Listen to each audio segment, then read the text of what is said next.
Hello, friends. This is Sundareshan, your compliance guru. One very interesting question that has been received by me, which is,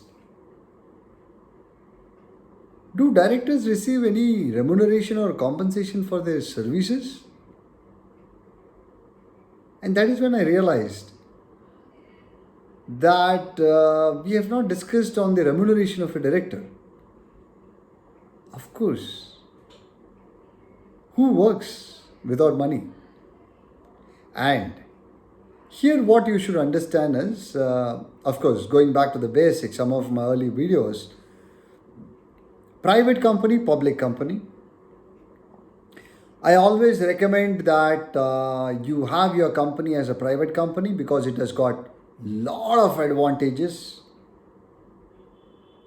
Only when your company goes public, which is the IPO, should you think of converting your company into a public company. What is the advantage?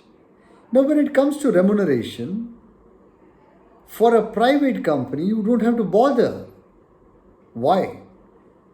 Because the CEO or the managing director or a whole time director of a private company can be paid remuneration which is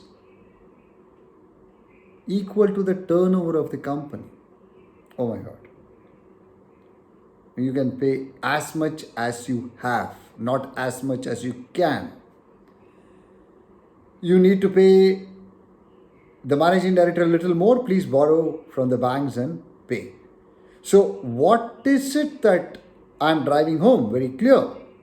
There is no limitation, no restriction on payment of remuneration when it comes to a private company to its executive directors. What about a public company? Oh, there are a lot of limitations. The whole remuneration drops down to a number game. What is a number game? If your companies are performing well and you have profits, then in a public company to a managing director, the maximum that you can pay is 5% of the net profits. The second one is in case you have more than one whole time director in your board, which is, let's say, managing director and a whole time director, then both the directors put together you can pay a maximum of 10% of the net profits. Clear? So the first number game is 5% of the net profits. If there is only one executive director or a whole-time director, 10% in case your company has got more than one whole-time director or managing director, or it can be any combinations. The next is there are other types of directors also, right? The non-executive directors who are also called independent directors, some of them. How do you pay them?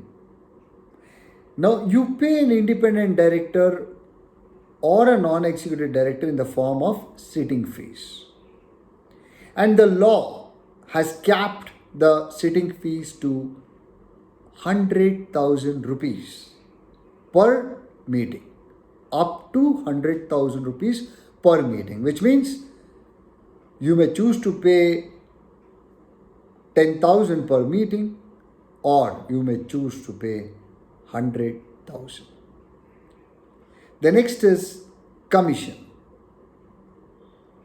You can pay up to 1% of your net profits as commission to the non-executive director and independent director. 1% of the net profit as commission. Of course, the executive directors also can take commission, provided, of course, the net profit, the booty is big. You can distribute this 1% among all the directors. And in case your company does not pay salary to any director and wants to pay only commission to all the directors, then the limit prescribed is 3% of the net profits.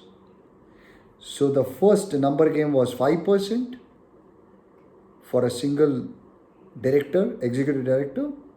More than one executive director or whole-time director, 10%. Commission to all of them put together 1% of the net profits, all the directors. And if you are not paying remuneration to any director but you want to pay only commission, then the cap is 3% of the net profit. Now there is a final number that you need to understand. What is it? All these remuneration, commission, all these forms put together, other than sitting fees, the overall limit cannot exceed 11% of the net profits of the company. I repeat, all remuneration put together, excluding the sitting fees, should not exceed 11% of the net profits. So this is what you need to understand about remuneration. Of course, there is one more form of compensating the directors, and that is called consulting fees. Now again, consulting fees also may invoke the office of place of profit issues or the related party transaction issues. So when some director is going to be paid consulting fees, care has to be taken to read the provisions relating to office of place of profit. So these are some of the ways in which you can compensate or remunerate the directors of a public company. And I repeat, for a private company, there is absolutely no limits. Just go and pay what you have, not what you want, what you have. Thanks for watching. Stay compliant, stay safe. See you soon.